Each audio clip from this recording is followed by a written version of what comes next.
Hello students, कैसे हैं? बढ़िया हैं। मैं आपका MS academy maths Y ER Tiwari sir में स्वागत करता हूं। आज हम लोग एक नया चैप्टर स्टार्ट करने वाले हैं। उस चैप्टर का नाम है आपका मैट्रिक्स यानी कि मैट्राइसेस। तो पहले हम समझते हैं कि ये मैट्रिक्स क्या होता है, क्यों सॉल्व करना है। जैसा कि मैं आपको उससे पहले वाले वीडियो में बता चुका हूँ, हम नए MP बोर्ड के पैटर्न से पढ़ने वाले हैं। नए MP बोर्ड जो 2022 में आने वाला है, इसके हम लोग इंपॉर्टेंट क्वेश्चंस को समझेंगे। नए पैटर्न्स पे, नए ऑब्जेक्टिव पैटर्न पे कितनी थ्योरी कवर करें, कितने न्यूमेरिकल्स करें। तो सबसे पहले हम जब इस पैटर्न को देखते हैं तो एक वर्ड क्लियर होता है। ये चैप्टर आपका 5 मार्क्स का आने वाला है। कितने मार्क्स का आने वाला है? 5 मार्क्स का, जिसमें 2 तो आपके ऑब्जेक्टिव क्वेश्चन आने वाले हैं, एक आपका 3 मार्कर क्वेश्चन आने वाला है। ठीक है, तो आपको पहले तो 2 ऑब्जेक्टिव प्रिपेयर करने हैं और एक 3 मार्कर करना है। तो हम लोग मैट्रिक्स को स्टार्ट करते हैं। ठीक है, मैट्रिक्स बेटा देखिए, ये जो ब्रैकेट बना हुआ है इसे हम लोग मैट्रिक्स से डिफाइन करते हैं। किससे डिफाइन करते हैं? मैट्रिक्स से। कोई प्रॉब्लम है? अच्छा, इस मैट्रिक्स में आपको क्या करना होता है? ये मैट्रिक्स है। मैट्रिक्स में सबसे इंपॉर्टेंट वर्ड क्या होता है? आप मैट्रिक्स की अगर डेफिनेशन बनाएं तो सबसे simple definition arrangement of row and column. बेटा रो और कॉलम के अरेंजमेंट को मैट्रिक्स कहते हैं। सिंपल सा लैंग्वेज है। रो और कॉलम के अरेंजमेंट को मैट्रिक्स कहते हैं। कई लोग सोच रहे होंगे ये रो और कॉलम क्या होता है। मन में विचार आया होगा। चलिए थोड़ा सा रो कॉलम पे डिस्कशन कर लेते हैं। जैसे कि मैंने एक मैट्रिक्स लिखा 1 2 3 3 2 1 5 2 7, ये एक मैट्रिक्स लिखी है। ये ब्रैकेट जो मैंने बनाया, ये ब्रैकेट आपका मैट्रिक्स का है। सबसे पहले हमने बात की रो के ऊपर। किस पे बात की? रो। तो बेटा लेटी हुई लाइंस को यानी कि हॉरिजॉन्टल लाइंस को रो कहते हैं और वर्टिकल लाइंस को क्या कहते हैं? कॉलम। तो देखिए, जैसे कि आपके पास ये लाइन लिखी हुई है, रो है। अच्छा, एक बात और याद रखते हैं, आप बचपन में छोटे थे, उठे कि नहीं? तो बचपन में जब आप छोटे थे तो आप कोई भी चीज़ बोलते कि पापा ये चीज़ दिला दीजिए, पापा नहीं दिला रहे हैं, तो आप क्या करते थे? रोने लगते थे। ठीक है, और रोने लगते थे तो क्या होता था? जमीन पर लेट जाते थे। क्या होता था? जमीन पर लेट जाते थे। इसीलिए हम कह रहे हैं कि लेटी हुई लाइंस को रो कहते हैं। ये आपकी रो है। ठीक है, ये कौन है बेटा? ये भी रो है। ये कौन है? ये भी रो है। तो इसमें जो पहले नंबर की लेटी हुई लाइन है इसे R1 कहते हैं। ये दूसरे नंबर की लेटी हुई लाइन है, इसे R2 कहते हैं। ये तीसरे नंबर की लेटी हुई लाइन है, इसे R3 कहते हैं। तो 3 लाइंस हो गई, R1 R2 R3। क्या हो गई बेटा? R1 R2 R3। तो हमारे पास 3 हो गई। इसका दूसरा वर्ड हमारे पास इंपॉर्टेंट है, कॉलम। क्या बेटा? कॉलम। तो देखिए, आप इसमें कॉलम को डिफाइन करते हैं तो हम बताएंगे खड़ी हुई लाइंस को यानी कि वर्टिकल लाइंस को कॉलम कहते हैं। क्या कहते हैं? कॉलम। ये पहले नंबर की खड़ी हुई लाइन है तो C1, ये दूसरे नंबर की खड़ी हुई लाइन है तो C2, ये तीसरे नंबर की खड़ी हुई लाइन है तो C3। तो आपके पास फिर से 3 लाइन हो गई, C1 C2 C3। पहला रो, दूसरी रो, तीसरी रो, पहला कॉलम, दूसरा कॉलम, तीसरा column, R1 R2 R3 C1 C2 C3। Doubt तो नहीं है? अब तो आपने क्या समझा अभी तक कि जब हम रो और कॉलम को, रो मतलब लेटी हुई लाइंस, कॉलम मतलब खड़ी हुई लाइंस। अच्छा, एक पैटर्न और समझ लीजिए, इसमें जो भी वैल्यू लिखी जाती है वो एक एलिमेंट होता है। एलिमेंट को हम बेटा स्मॉल लेटर्स में लिखते हैं, स्मॉल ABCD से रिप्रेजेंट करते हैं। किससे? और कैपिटल लेटर से मैट्रिक्स को रिप्रेजेंट करते हैं। कैपिटल लेटर से किसको रिप्रेजेंट करते हैं? मैट्रिक्स को। और स्मॉल लेटर से किसको रिप्रेजेंट करते हैं? एलिमेंट को। तो बेटा आपने ऐसे लिखा कैपिटल A, तो ये मैट्रिक्स है। इसके अंदर वैल्यू आपने लिखी। देखो वैल्यू लिखने का पैटर्न A11 A12 A13। इसका मतलब होता है 1 का पहली रो पहला कॉलम। क्या होता है? पहली रो पहला कॉलम। 1 का मतलब होता है पहली रो दूसरा कॉलम। 1 का मतलब पहली रो थर्ड कॉलम यानी कि फर्स्ट रो थर्ड कॉलम। ऐसे ही बेटा 21 मतलब सेकंड रो फर्स्ट कॉलम। 22 मतलब सेकंड रो सेकंड कॉलम। 23 मतलब second row third column. Clear है?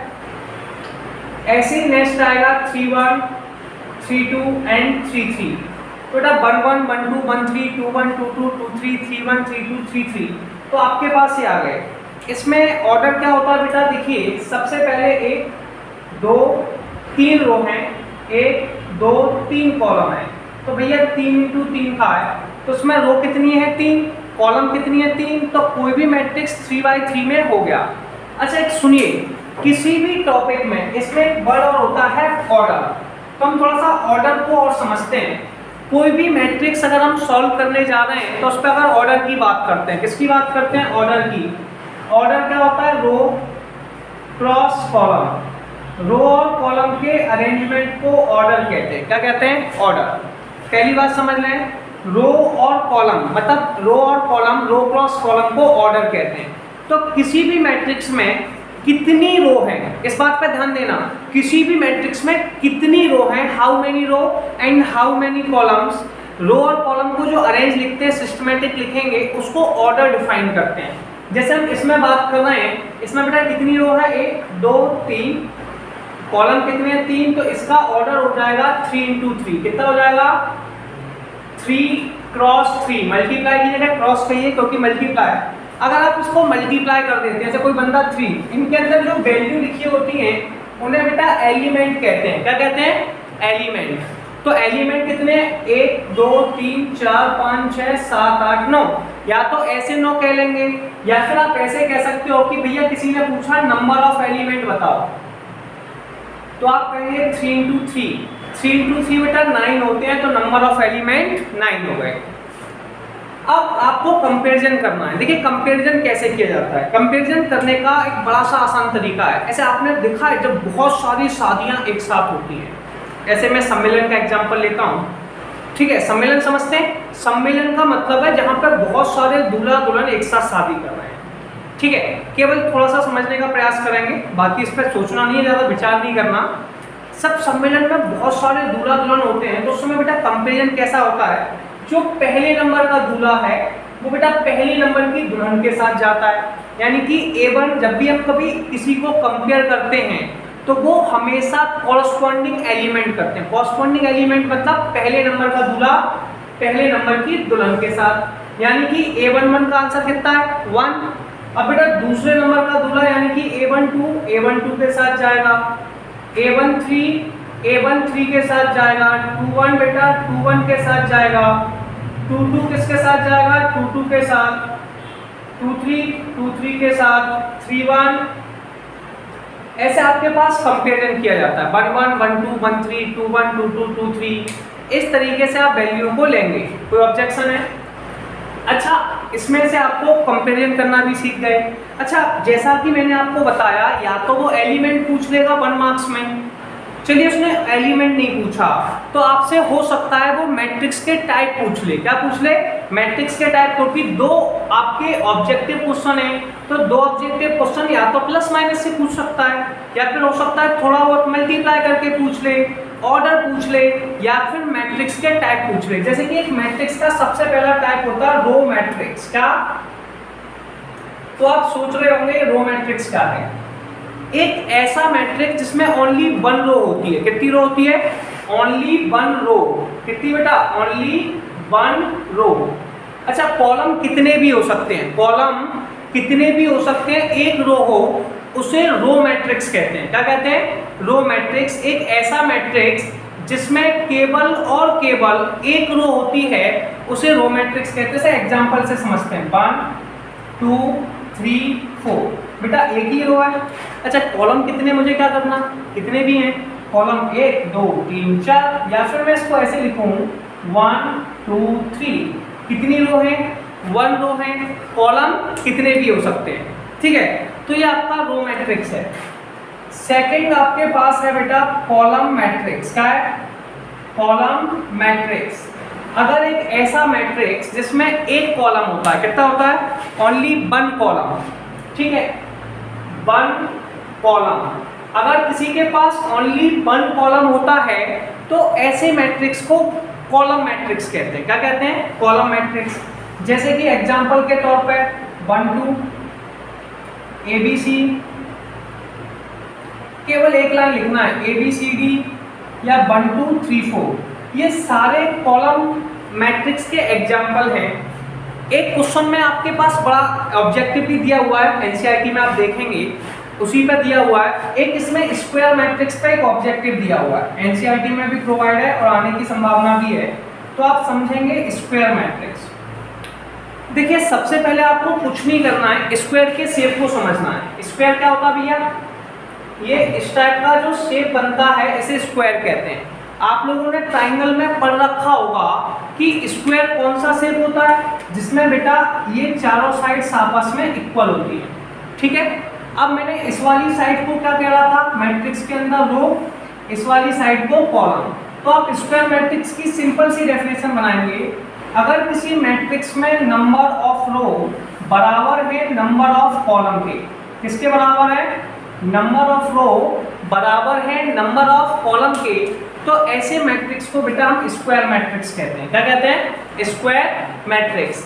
अगर किसी मैट्रिक्स में number of row number of column के इक्वल हैं तो ऐसे मैट्रिक्स को हम लोग क्या कहते हैं? Square matrix. क्या कहते हैं? Square matrix. जैसे कि ये जो भी आपको एग्जाम्पल दिए गए थे, इसमें कितनी रो है? 1 2 3। कॉलम कितने? 1 2 3। तो जितनी रो हैं उतने ही कॉलम हैं। अगर किसी मैट्रिक्स में जितनी रो हो, बात ध्यान से सुनना, किसी भी मैट्रिक्स में जितनी रो हो, कितनी? जितनी रो हैं उतने ही कॉलम होते हैं, तो बेटा उसको हम स्क्वायर मैट्रिक्स कहते हैं। क्या कहते हैं? Square matrix. तो आप कहेंगे फिर बराबर नहीं होगा तो क्या होगा? यहाँ ये भी सही है। अगर बेटा नंबर ऑफ रो और नंबर कॉलम बराबर नहीं होते तो ऐसे मैट्रिक्स को बेटा रेक्टेंगुलर मैट्रिक्स कहते हैं। क्या कहते हैं? Rectangular matrix. रेक्टेंगुलर मैट्रिक्स का मतलब है कि इस मैट्रिक्स में नंबर ऑफ रो, क्या? नंबर ऑफ रो बेटा इक्वल नहीं होते हैं नंबर ऑफ कॉलम के। अगर किसी मैट्रिक्स में बेटा नंबर ऑफ रो बराबर नहीं होते हैं नंबर ऑफ कॉलम के, तो उसे बेटा हम रेक्टेंगुलर मैट्रिक्स कहते हैं। किससे डिफाइन करते हैं? रेक्टेंगुलर मैट्रिक्स से। चलिए ये भी आपकी डेफिनेशन हुई, तो आप जल्दी से पहले यहाँ तक क्लियर हो गया, तो डाउट तो नहीं है। तो मैं आपको इसके आगे समझाता हूँ। रेक्टेंगुलर मैट्रिक्स के बाद आप ऑर्डर भी समझ चुके हैं टाइप्स ऑफ मैट्रिक्स में। बेटा इन मैट्रिक्स के अंदर एक डायगोनल होता है। अच्छा आप कहेंगे डायगोनल क्या होता है? जैसे इस मैट्रिक्स को ध्यान से देखेंगे, इसमें बेटा ये वैल्यू कैसी है? सेम 1 1, ये कौन है 2 2, ये कौन है 3 3। जहां पर दोनों एलिमेंट आपस में सेम होते हैं इसे बेटा मेन डायगोनल, क्या?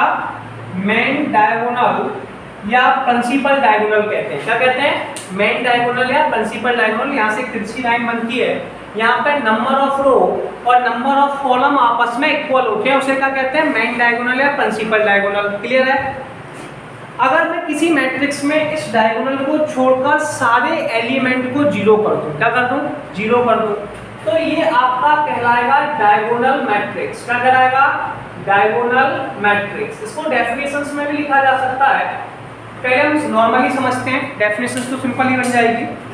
इसका मतलब होता है, देखिए अगर कोई आपके पास ऐसे कोई भी मैट्रिक्स है, इसमें 1 0 0 0 2 0 0 0 3, मतलब डायगोनल को छोड़कर सारी वैल्यू जीरो हो जाए तो उसे हम लोग डायगोनल मैट्रिक्स कहते हैं। क्लियर है? अब आप ऐसे भी डिफाइन कर सकते हैं, aij is not equal to 0, aij not equal to 0 जब when i बराबर j। अगर ये दोनों आंसर बराबर हैं तो बेटा 0 नहीं है। अगर ये इक्वल नहीं है, aij का आंसर 0 के बराबर है जब i j के बराबर नहीं है। तो कई लोग इस डेफिनेशन से भी समझाते हैं। हमने कैसे समझाया कि डायगोनल को छोड़कर अगर सारे एलिमेंट 0 हो जाएं तो उसे हम लोग क्या कहते हैं? Diagonal matrix. क्या कहते हैं? Diagonal matrix. डायगोनल मैट्रिक्स के बाद आपकी अगली डेफिनेशंस क्या होती है? Scalar matrix. क्या होता है? अब आप सोच रहे होंगे स्केलर क्या है? स्केलर मतलब जब डायगोनल के सारे एलिमेंट एक जैसे हो जाते हैं। क्या हो जाते हैं? एक जैसे, तो उसे हम लोग स्केलर मैट्रिक्स से डिफाइन करते हैं। किससे डिफाइन करते हैं? Scalar matrix. तो आप समझेंगे next matrix scalar matrix. Scalar matrix का मतलब है किसी मैट्रिक्स के सारे एलिमेंट एक जैसे हों। एक जैसे कैसे? जैसे कि आपके पास 2 0 0 0 2 0 0 0 2। बेटा डायगोनल के सारे एलिमेंट एक जैसे हैं, ठीक है। डायगोनल के सारे एलिमेंट कैसे हैं? एक जैसे। अगर किसी मैट्रिक्स में डायगोनल के सारे एलिमेंट एक जैसे हों तो ऐसे मैट्रिक्स को बेटा हम लोग स्केलर मैट्रिक्स कहते हैं। दूसरा आपके पास है √3 0 0 0 √3 0 0 0 √3। इसमें भी बेटा डायगोनल के all element are same, diagonal के सारे एलिमेंट सेम हैं। अगर किसी क्वेश्चन में डायगोनल के सारे एलिमेंट सेम होते हैं तो ऐसे मैट्रिक्स को बेटा हम स्केलर मैट्रिक्स से डिफाइन करते हैं। किससे डिफाइन करते हैं? अब आने वाला आपका सबसे इंपॉर्टेंट मैट्रिक्स, ये सबसे ज़्यादा इंपॉर्टेंट है, सबसे ज़्यादा यूज होता है। इसे कहते हैं आइडेंटिटी मैट्रिक्स। क्या कहते हैं? Identity matrix. बेटा देखिए, आइडेंटिटी का मतलब होता है वन। क्या होता है? आइडेंटिटी का मतलब वन। ऐसे मेरे पास एक मैट्रिक्स है 1 0 0 0 1 0 0 0 1। अगर किसी मैट्रिक्स में डायगोनल के एलिमेंट 1 हो जाएं तो उसे आइडेंटिटी मैट्रिक्स कहते हैं।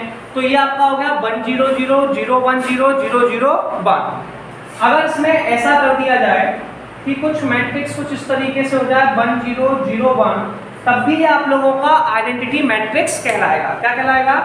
Identity matrix. डाउट है? अब हम कुछ और न्यूमेरिकल्स और चीजें समझते हैं, इसमें कुछ और बातें क्लियर करते हैं तो हमें थोड़े बहुत नॉर्मल टाइप्स पता चले जो हमारे एनसीईआरटी बेसिस पे हैं, जो हमारे लिए थोड़े से इंपॉर्टेंट हैं। तो यहाँ तक का पॉइंट ऑफ व्यू हमें क्लियर हो गया। अच्छा, यहाँ तक कोई पॉइंट व्यू की प्रॉब्लम नहीं होगी। अब थोड़ा सा और समझते हैं। मान लीजिए अब मैं आपके पास कुछ मैट्रिक्स के एग्जाम्पल लिखता हूँ। जैसे ए का आंसर है 1 2 3 2, ठीक है, और बी का आंसर है 3 2 1 2। कितना? 3 2 1 2। अब सबसे पहले ये क्वेश्चन लिखा हुआ है, ठीक है। ए का आंसर कितना है बेटा? 1 2 3 2। बी का आंसर है 3 2 1 2। चलिए मैंने लिख दिया। तो आप सोच रहे होंगे कि इसके आगे क्या करने वाले हैं। बेटा इसके आगे आपको करना क्या है? सबसे पहला काम आपके पास है a माइनस के b। ऐसे आपके पास मैंने कहा, पहले मैं आपसे ऑर्डर पूछता हूँ। सबसे पहला ऑब्जेक्टिव क्वेश्चन आपसे पूछा जा सकता है, चलिए इसका ऑर्डर बताइए, ठीक है। तो आपने कहा सर ठीक है ऑर्डर बताते हैं। इसमें बेटा लेटिव लाइंस को रो कहते हैं। लेटिव लाइंस को क्या कहते हैं? रो। तो आप बताएंगे सर इसमें कितनी रो है? एक रो और नीचे वाली 2 रो, एक कॉलम 2 कॉलम। तो पहले किसको लिखते हैं? 2 रो क्रॉस 2 कॉलम। तो इसका ऑर्डर हो गया 2 क्रॉस 2। कितना हो गया? 2 क्रॉस 2। मैंने आपसे दूसरे वाले का भी ऑर्डर पूछा तो आपने कहा 2 क्रॉस 2। तो हो सकता है ऑब्जेक्टिव में ऐसा वर्ड पूछा जाए कि बताइए इसका ऑर्डर क्या है, व्हाट इज द, ठीक है। आपके पास एक क्वेश्चन हो गया। चलिए आपकी इस बात को मैंने मान लिया कि आपका ऑर्डर हो गया। अब आप दूसरे क्वेश्चन पे पूछ सकते हैं। उसने आपसे ये भी पूछ सकता है 1 मार्क्स में कि a + b सॉल्व बताइए कितना होगा। तो मैंने आपसे पूछा 1 2 3 2 प्लस 3 2 1 2। बेटा जब भी कभी प्लस या माइनस किया जाता है या इक्वल किया जाता है, एक बार रिपीट करेंगे, क्या किया जाता है? प्लस माइनस या फिर इक्वल, तो हमेशा कॉरस्पॉन्डिंग एलिमेंट्स को लिया जाता है। किसको लिया जाता है? कॉरस्पॉन्डिंग एलिमेंट मतलब आमने सामने के अवयव। बेटा प्लस माइनस तभी हो सकता है कि इन दोनों का ऑर्डर सेम हो। प्लस माइनस कब हो सकता है? प्लस माइनस इक्वल तभी हो सकता है जब दोनों के ऑर्डर सेम हो। जैसे कि ये 2 × 2 का है तो इसका ऑर्डर भी 2 × 2 होना चाहिए। अगर दोनों के ऑर्डर सेम है तभी प्लस माइनस हो सकता है। Yes clear? अब बेटा आप थोड़ा ध्यान देंगे, पहली वैल्यू को पहली के साथ ऐड करेंगे। तो 1 को किसके साथ जोड़ेंगे? 3 के साथ। तो आपके पास आ गया 4। बेटा 2 को आप किसके साथ जोड़ेंगे? 2 के साथ। कितना आ गया? 4। 3 को किसके साथ? 1 के साथ। आंसर आ गया 4। 2 को बेटा 2 के साथ, आंसर आ गया 4। तो ये आपके पास हो गया प्लस करना। क्या करना? प्लस करना। इसका मतलब था कॉरस्पॉन्डिंग एलिमेंट, यानी कि आमने सामने के अवयवों को आपको जोड़ना है। क्लियर? अब मैंने कहा आपसे कि a - b निकालिए, ठीक है। a - b निकालते हैं तो a का आंसर 1 2 3 2 है, b का आंसर कितना है? 3 2 1 2। यस और नो? अब इसमें करना क्या बेटा, पहली वैल्यू को पहली में से सब्ट्रैक्ट करना है। तो 1 को 3 में से घटाना है, कितना आ गया भैया -2। 2 को किस में से, 2 में से 0, 3 को 1 में से 2, 2 को 2 में से 0। तो आपके पास ये आंसर हो गया। अब ये आंसर भी क्लियर है यहाँ पे भी। अब आपको सबसे इंपॉर्टेंट पॉइंट समझेंगे मल्टीप्लाई। क्या समझेंगे, मल्टीप्लाई। अगर आप किसी क्वेश्चन का मल्टीप्लाई करते हैं, क्या करते हैं, मल्टीप्लाई करते हैं, तो आपके पास क्या होगा, मल्टीप्लाई करते टाइम पे आपके पास एक सिंपल सा वर्ड होगा कि आपको मल्टीप्लाई करना होगा। क्या करना होगा, मल्टीप्लाई। क्लियर। तो अगर आप किसी वैल्यू का मल्टीप्लाई कर रहे हैं, क्या कर रहे हैं, मल्टीप्लाई, तो a क्रॉस b होगा। क्या होगा, a क्रॉस b। a का आंसर बेटा कितना है, 1 2 3 2। a का आंसर कितना है, 1 2 3 2। और आपका b का आंसर कितना है, 3 2 1 2। यस और नो बेटा। आपको यहाँ पे सिंपल सा टारगेट फॉलो करना है। a का आंसर 1 2 3 2, b का आंसर 3 2 1 2। अब बेटा ध्यान देना, ये कौन है 1 2, ये कौन है 1 2, और ये कौन है 3 1। तो बेटा जब भी आप किसी वैल्यू का मल्टीप्लाई करते हैं तो वो मल्टीप्लाई रो का कॉलम में होगा। किसका होगा, रो का कॉलम में। रो का मतलब ऐसे 1 है, ये रो है लेटी हुई लाइन, इसका मल्टीप्लाई पहले कॉलम में फिर दूसरे कॉलम में। अच्छा ध्यान रखिए, पहली वैल्यू का मल्टीप्लाई पहली वैल्यू के साथ होगा, यानी कि 1 का मल्टीप्लाई 3 के साथ, 1 × 3। फिर प्लस का साइन लगाएंगे, 2 का मल्टीप्लाई 1 के साथ, 2 × 1। ठीक है। अब आप दूसरी वाली के साथ करेंगे, 1 का मल्टीप्लाई 2 के साथ, 1 × 2। फिर प्लस का साइन, 2 का मल्टीप्लाई 2 के साथ, 2 × 2। यस और नो। ऐसे ही बेटा आप अगली वाली के पास जाएंगे, सेकंड रो है। कौन है, सेकंड रो।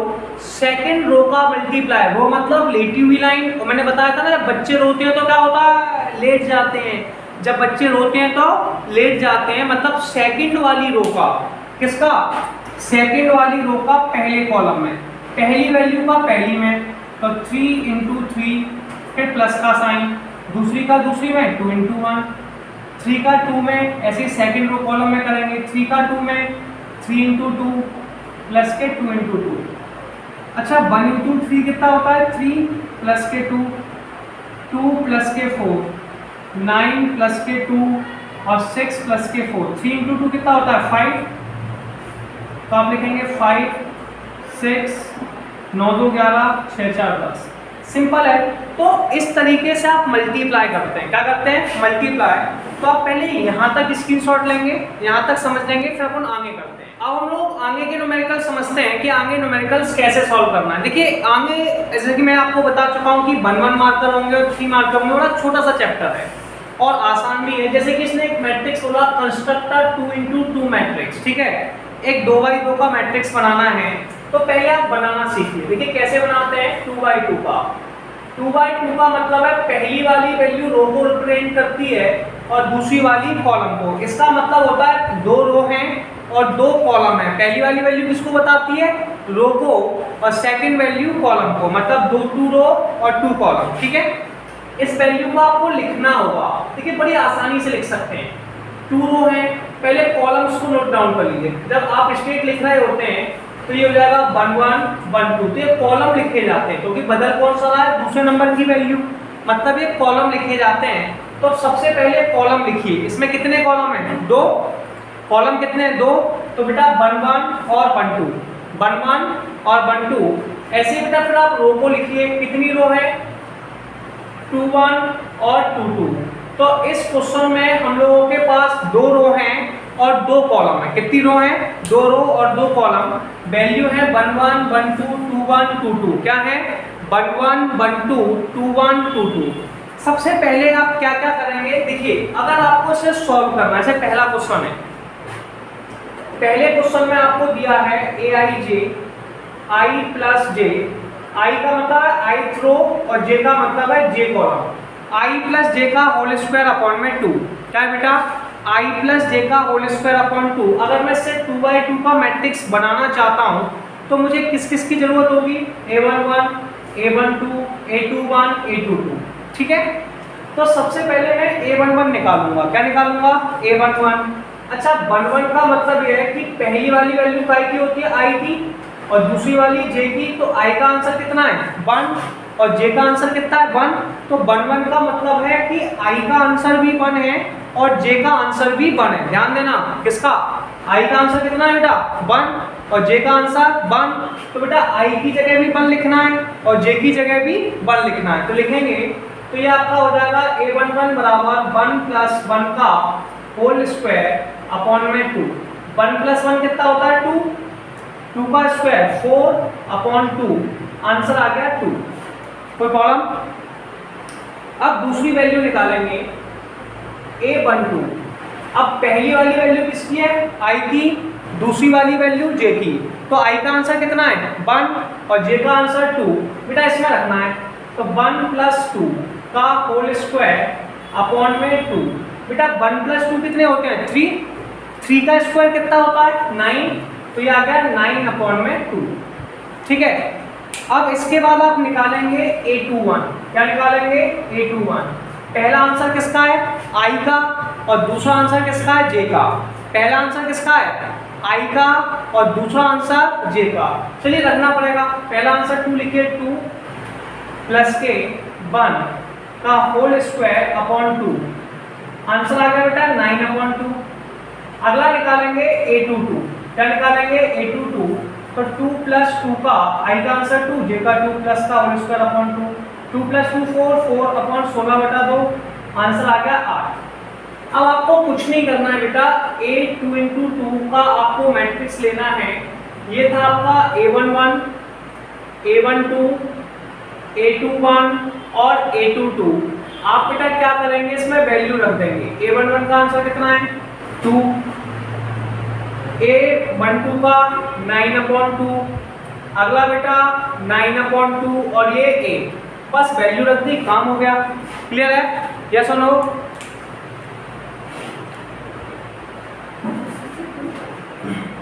अब हम सेकंड क्वेश्चन के पास चल रहे हैं। किसके पास चल रहे हैं सेकंड क्वेश्चन के पास। बेटा सेकंड क्वेश्चन क्या है ए आई J equal to I upon जे। दूसरा क्वेश्चन है ए आई J equal to I upon जे। अगर इस क्वेश्चन को भी हमें सॉल्व करना है, क्या करना है सॉल्व करना है, तो बेटा हमें क्या करना पड़ेगा, वही प्रोसेस जो पहले की थी। हमें बेटा 1 1 1 2 2 1 2 2 इनकी वैल्यू कैलकुलेट करनी पड़ेगी। जैसा मैं आपको पहले समझा चुका हूँ यार, पहले नंबर की वैल्यू आई फिर जे। ठीक है, तो सबसे पहले मैंने a11 निकाला यार, तो i का आंसर कितना हुआ देखो, मैचिंग भी करके देख सकते हो, पहले नंबर की वैल्यू पहले के साथ, दूसरे नंबर की दूसरे के साथ। तो बेटा i का आंसर कितना हो गया 1 और j का आंसर 1। तो 1 1 मतलब पहली रो 1 अपॉन 1 और 1 अपॉन 1 कितना होता है 1। a12 i का आंसर 1 j का 2, a21 i का आंसर 2 और j का 1, a22 2 अपॉन 2 बराबर में 1।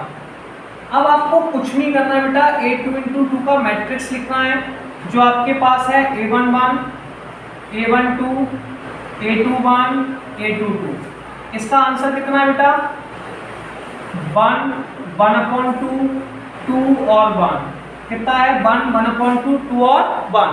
तो ये आपका क्वेश्चन कंप्लीट हुआ। जल्दी से देखिए फिर आगे बात करते हैं।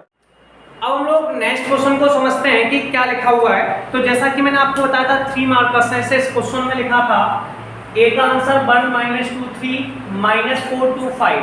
हमेशा रो वाइज पढ़िए, क्या पढ़िए रो से। और ये b है बेटा, आपको क्वेश्चन में कहा गया कि a और ab निकालिए। क्या निकालिए ab। तो देखिए सबसे पहले ab निकालने के लिए a का आंसर लिखिए 1 -2 3 माइनस के 4 2 5।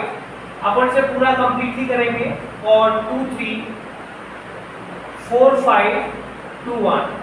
आप लोगों ने नोट कर लिया। देखिए आप थोड़े से समझदार प्रवृत्ति के लोग हैं और आपको सॉल्व करना भी बहुत इजीली आता है। देखिए जब भी किसी वैल्यू को सॉल्व करते हैं तो कैसे करते हैं, रो को कॉलम में। देखिए ये मल्टीप्लिकेशंस करना है, ये कौन है बेटा रो, कौन है रो। और हम हर क्वेश्चंस में रो का मल्टीप्लाई किसमें करते हैं कॉलम में, रो का मल्टीप्लाई किसमें करते हैं कॉलम में। तो सबसे पहले देखिए एक चीज और समझिए, इसका ऑर्डर और लिख लीजिए क्योंकि 2 मार्क्स में आ सकता है। इसमें 2 रो हैं और 3 कॉलम है। एक रो, दो रो, एक कॉलम, दो कॉलम, 3। इसमें 3 रो हैं, 2 कॉलम है। मल्टीप्लाई करते टाइम पे एक बात याद रखिए, ऑब्जेक्टिव में हेल्प करेगी कि बीच की वैल्यू सेम होगी तभी मल्टीप्लाई होगा। बीच की वैल्यू सेम होगी, तो अगर बीच की वैल्यू सेम नहीं है तो मल्टीप्लाई नहीं, तो मल्टीप्लाई में कोई साइन नहीं होता। जब कोई साइन नहीं होता तो वो सिंपल सा कॉन्सेप्ट फॉलो करेगी। तो मल्टीप्लाई में सिंपल सा कोई साइन नहीं है तो बीच की वैल्यू सेम होगी, तो बीच की वैल्यू चिपक जाएगी बेटा, फर्स्ट और लास्ट बचेगी। तो यहाँ पे सिंपल सा कॉन्सेप्ट क्या बनता है, या अगर आपको मल्टीप्लाई करना है तो कोई साइन नहीं है तो वहाँ पे आप सिंपल सा कॉन्सेप्ट फॉलो करें, वो है आपका चिपकाले से या फेविकॉल से। गाना सुना है, मेरे फोटो को सीने से, या ऐसे मल्टीप्लाई का कहता है मेरे फोटो को चिपकाले से या फेविकॉल से, तो ये चिपक जाएगा। तो मल्टीप्लाई करने के लिए पहले वाले का कॉलम दूसरे वाले की रो सेम होनी चाहिए तभी मल्टीप्लाई हो सकता है। अच्छा, इसको फिर ये सेम होने के बाद क्या होता है, ये कैंसिल हो जाता है, 2 आंसर बचेगा, तो 2/2 का आंसर आएगा। अगर आप मल्टीप्लाई करने जा रहे हैं तो मल्टीप्लाई बेटा m से मल्टीप्लाई, r से रो, c मतलब कॉलम, तो MRC, m मतलब मल्टीप्लाई, r मतलब रो, c मतलब कॉलम, ठीक है। m मतलब महाराजा, r मतलब राम, c मतलब चंद, तो महाराज रामचंद्र। क्लियर है, तो ये आपका मल्टीप्लाई रूल हो गया, आसान है। MRC महाराजा रामचंद्र। तो मल्टीप्लाई किसका होता है बेटा, रो का कॉलम में। किसका, रो का कॉलम में। कोई समस्या है? तो आप सबसे पहले रो लेंगे, रो आपका ये रहा, कॉलम ये रहा। तो बेटा मल्टीप्लाई कैसे होता है, रो का कॉलम में, मतलब पहली वैल्यू का पहली में। तो 1 का मल्टीप्लाई बेटा 2 में होगा, 2 आ गया बेटा। -2 का 4 में होगा, -8 आ गया। 3 का 2 में होगा, 6 आ गया। फिर से समझेंगे, पहली वैल्यू का पहली में, तो 1 का बेटा 2 में 2 आ गया, -2 का 4 में, -8, 3 का 2 में 6। 1 का मल्टीप्लाई 3 में 3 आ गया, -2 का 5 में 10 आ गया, 3 का 1 में 3 आ गया। अगला बेटा सेकंड रो का पहले कॉलम में, -4 का 2 में, -8 आ गया, 2 का 4 में 8 आ गया, 5 का 2 में 10 आ गया। यस और नो? -4 का 3 में 12 आ गया, 2 का 5 में 10 आ गया, 5 बन जा 5 आ गया। तो मल्टीप्लाई जो करते हैं वो रो का कॉलम में करते हैं, ठीक है, समझ आया? देखिए लेटी हुई लाइंस को रो कहते हैं, खड़ी हुई लाइंस को कॉलम कहते हैं। सबसे पहले लेटी हुई लाइन लेंगे, उसका मल्टीप्लाई खड़ी हुई लाइंस में करेंगे। क्लियर? तो सबसे पहले कौन था, 1 2 3, तो 1 का मल्टीप्लाई 2 में, -2 का 4 में, 3 का 2 में। फिर इसका सेकंड कॉलम में करेंगे, 1 का 3 में, -2 का 5 में, 3 का 1 में। फिर सेकंड रो का -4 का 2 में, 2 का 4 में, 5 का 2 में, -4 का 3 में, 2 का 5 में, 5 का 1 में। सिंपल है। अच्छा बेटा देखिए 6 × 2 8, 8 में से 8 गया, कितना आ गया 0। 3 3 6, 6 में से 10 गया -4, ये आ गया 10 और ये आ गया बेटा 3। ये आपके पास AB आ गया। क्या आ गया, AB। AB के साथ सेम पैटर्न में आपके पास BA आएगा। क्या आएगा, अब आपसे उसने BA पूछा है तो आप BA निकालेंगे। BA में सबसे पहले B का आंसर लिखेंगे। B का आंसर कितना है बेटा, B का आंसर है बेटा 2 3 4 5 2 1, ठीक है। B का आंसर कितना है, अब A का आंसर लिख लीजिए। A का आंसर है 1 -2 3 -4 2 5। क्लियर है? अब जब भी कभी आपको मैट्रिक्स का मल्टीप्लाई करना हो, क्या करना हो, जब भी कभी आपको मैट्रिक्स का मल्टीप्लाई करना हो तो वो मल्टीप्लाई रो का कॉलम में करते हैं। किसका करते हैं, रो का कॉलम में। ये बेटा आपकी रो है, इसका पहले कॉलम में कीजिए, तो 2 का बेटा 1 में कीजिए, तो ये आ गया आपका 2 का 2 × 1 2 आ गया। 3 का मल्टीप्लाई -4 में कीजिए, -12। फिर दूसरे वाले कॉलम में कीजिए, सबसे पहली रो को लीजिए। सुनिए पहले, सबसे पहले किसको लेंगे, पहली वाली रो को। यार पहली वाली सबके साथ जाएगी, पहले वाले कॉलम के साथ, फिर दूसरे वाले के साथ, फिर तीसरे वाले के साथ। कितना आसान है। पहली रो पहले किसके साथ जाएगी, पहले वाले कॉलम के साथ, फिर बेटा दूसरे वाले कॉलम के साथ, फिर तीसरे वाले कॉलम के साथ। क्लियर है? तो सबसे पहली रो कौन है, 2 3, इसका पहले कॉलम में, फिर दूसरे कॉलम में 2 × -2 -4, 3 × 2 6, 2 इंटू 3 6, 3 इंटू 5 15। यस और नो? बेटा सेकंड वाले को लो 4 का 1 में करो 4, 5 इंटू 4 माइनस के 20। फिर इसका दूसरे वाले कॉलम में करो 4 दूनी -8, 5 दूनी 10, 4 का 3 में करो 12, 5 25। फिर थर्ड रो का करो 2 का 1 में 2 माइनस के 4, 2 का -2 में -4 प्लस के 2, 2 का 3 में 6 प्लस के 5। क्लियर है? यहाँ तक डाउट क्लियर? अब आगे देखिए 2 इंटू -10 माइनस के 10, ये 2, 6 15 और 6 21, 4 और ये माइनस के 16, ये 2, 12 और 5 37, 2 में से गए माइनस के 2 और 6 5 11। तो इस तरीके से आपको मल्टीप्लाई करना है। तो ये आपको मल्टीप्लाई का प्रोसेस क्लियर होगा। ठीक है, तो जल्दी से स्क्रीनशॉट लें। अब हम लोग नेक्स्ट क्वेश्चन को समझते हैं कि अगला क्वेश्चन हमारे पास क्या लिखा हुआ है। देखिए जैसा कि मैं आपको समझा चुका हूं कि एक तो 1 मार्क्स के 2 क्वेश्चंस होंगे, 3 मार्कर होगा। तो सिंपल सी प्रॉपर्टीज से क्वेश्चन बनने वाला है। ठीक है, ज्यादा लेंथी नहीं जाएगा, बहुत इजीली खत्म करना है इसे। ठीक है, सबसे पहले आपके पास पहला क्वेश्चन था a प्लस बी। इसमें ही 1 मार्कर्स भी बन सकते हैं आसानी से। पहला प्लस माइनस और मल्टीप्लाई सिखाया जाता है। इसके बाद आपके पास थोड़ी सी इक्वेशन सॉल्व करना, उसके बाद ट्रांसपोज। ठीक है, सिंपल सा चैप्टर है, खत्म हो जाएगा। सबसे पहले से बंदे ने कहा कि a प्लस बी निकालिए। क्या निकालिए? a plus B. तो सबसे पहला a का आंसर लिखो 2 4 3 2, लिख लिया। फिर इसने कहा b का आंसर लिखो 1 3 माइनस के 2 5, b का आंसर भी लिख लिया।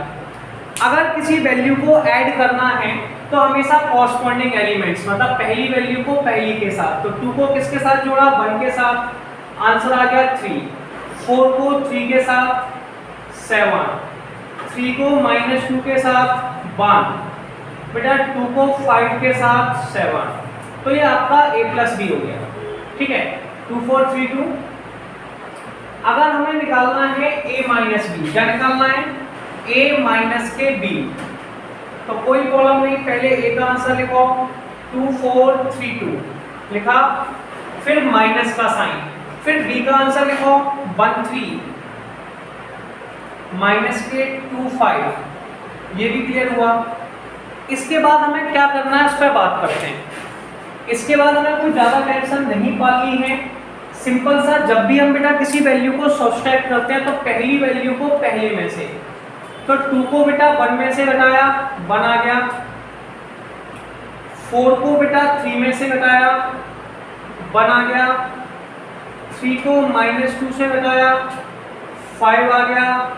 2 को 5 में से घटाया -3 आ गया। क्लियर है?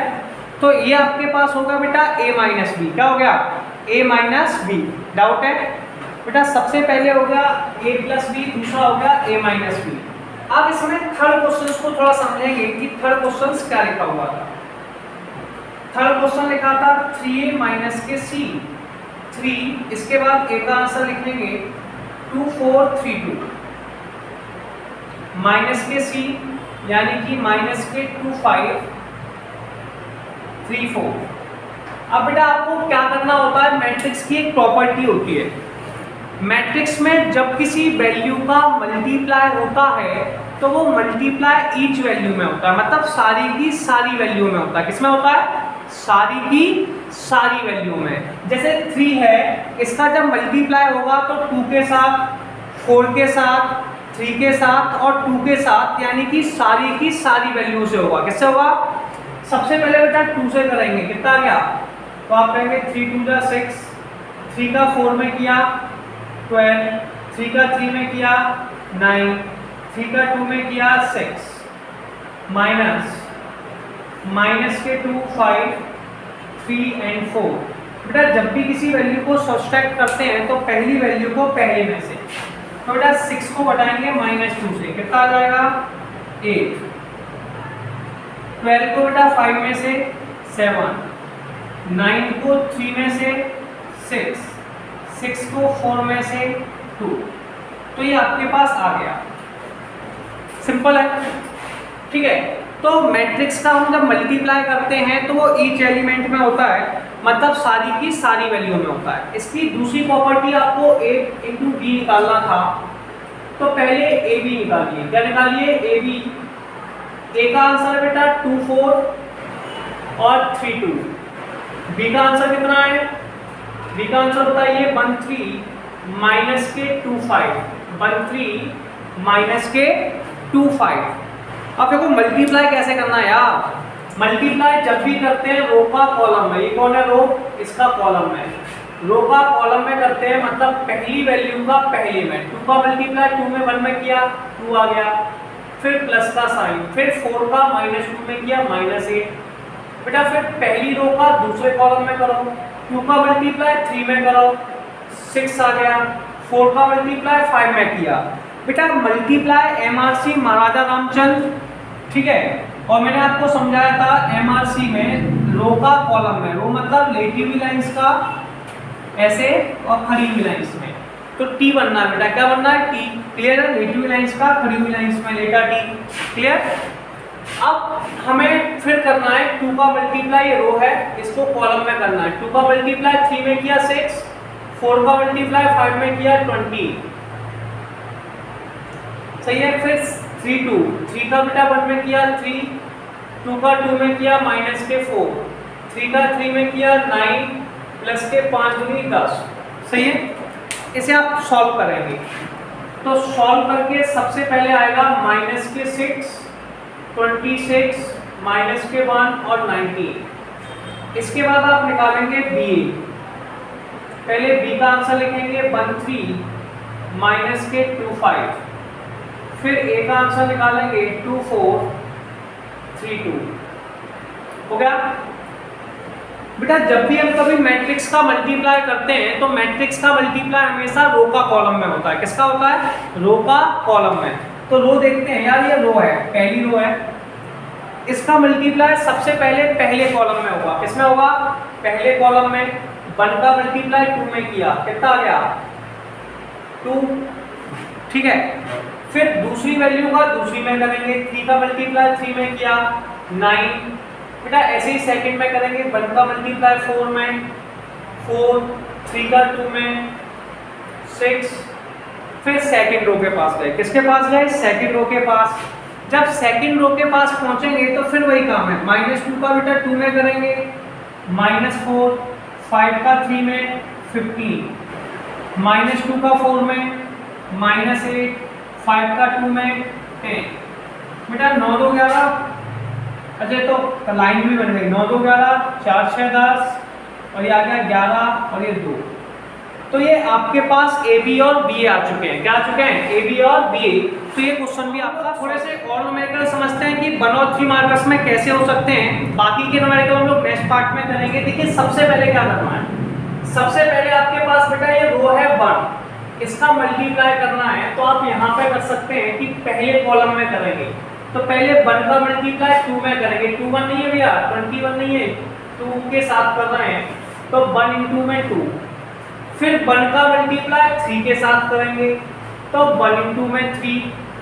फिर 1 का मल्टीप्लाई 4 के साथ करेंगे तो 1 × में 4। सिंपली मैं लिख सकता था डायरेक्ट भी ऐसे बेटा। 2 का मल्टीप्लाई 2 के साथ 2 × 2, 2 का मल्टीप्लाई 3 के साथ 2 × 3, 2 का मल्टीप्लाई 4 के साथ, 3 का मल्टीप्लाई 2 के साथ, 3 का 3 के साथ और 3 का 4 के साथ। बेटा 1 का मल्टीप्लाई 2 में किया 2 आ गया, 3 आ गया, 4 आ गया, 4 आ गया, 6 आ गया, 8 आ गया, 6 आ गया, 9 आ गया, 12 आ गया। ठीक है, सॉल्व हो गया। अब ऐसे ही सिमिलरली अगर हम इसे सॉल्व करते हैं, कॉस का जो मल्टीप्लाई है, जैसा हमने प्रॉपर्टी समझाई थी कि जब भी कभी मैट्रिक्स का मल्टीप्लाई किया जाता है तो वो सारे एलिमेंट में करते हैं। किस में करते हैं? सारे में। कॉस का कॉस में, साइन में साइन में, कॉस में। ठीक है, सारी वैल्यू में करना है। कॉस का पहले कॉस में किया कॉस स्क्वायर थीटा, ठीक है। कॉस का साइन में किया cos theta sine theta. Cos का साइन में किया कॉस थीटा माइनस के cos theta sine theta, minus के cos theta sine theta. Cos का कॉस में किया कॉस स्क्वायर थीटा। मतलब सब में मल्टीप्लाई करते हैं। ऐसे ही बेटा हम नेक्स्ट करेंगे साइन का मल्टीप्लाई साइन में, साइन स्क्वायर थीटा साइन का कॉस में, माइनस के sine theta cos theta, sine का कॉस में साइन थीटा कॉस थीटा और साइन स्क्वायर थीटा। अब देखिए कॉस स्क्वायर को हम जोड़ेंगे साइन स्क्वायर के साथ, तो ये हो गया कॉस स्क्वायर थीटा प्लस के साइन स्क्वायर थीटा। मतलब पहली वैल्यू को पहले में ऐड करते हैं, दूसरी वैल्यू को दूसरे में, यानी कि कॉस थीटा साइन थीटा को ऐड करेंगे माइनस के साइन थीटा कॉस थीटा में, minus cos theta sine theta को ऐड करेंगे माइनस के कॉस थीटा साइन थीटा को ऐड करेंगे साइन थीटा कॉस थीटा में, कॉस स्क्वायर को ऐड करेंगे तो कॉस स्क्वायर प्लस के साइन स्क्वायर में। अब आप सब जानते हैं कि cos square plus sine square कितना होता है 1, ये आपका हो गया 0 0 1। इसे बेटा आप आइडेंटिटी मैट्रिक्स भी कहते हैं। ठीक है, तो आज के लिए आपके लिए काफ़ी है। नेक्स्ट पार्ट में मिलते हैं जिसमें हम लोग आगे के न्यूमेरिकल्स को क्लियर करेंगे। तो मिलते हैं नेक्स्ट पार्ट में।